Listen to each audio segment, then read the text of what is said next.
Assalamualaikum warahmatullahi wabarakatuh. Ibu, Umi, kita dari keluarga besar Polres Aceh Timur dengan didampingi oleh KNPI hari ini melaksanakan memperingati Hari Sumpah Pemuda. Oleh sebab itu kami keluarga besar Polres Aceh Timur ingin berbagi menunaikan kewajiban kami selaku umat Muslim.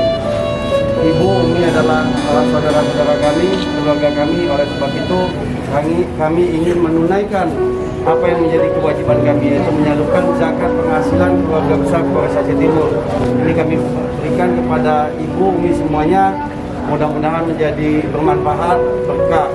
Dan kami memohon doa dari Umi sekalian agar kami Polres Aceh Timur bisa senantiasa dalam lindungan Allah, tetap melaksanakan tugas sebagaimana diamanahkan oleh negara, insya Allah. Dan kami mendoakan Umi, Ibu semuanya dalam keadaan sehat walafiat.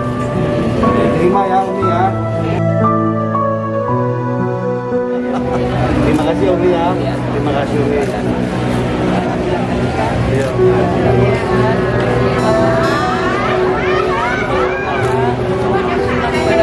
Amin ya Allah. Amin.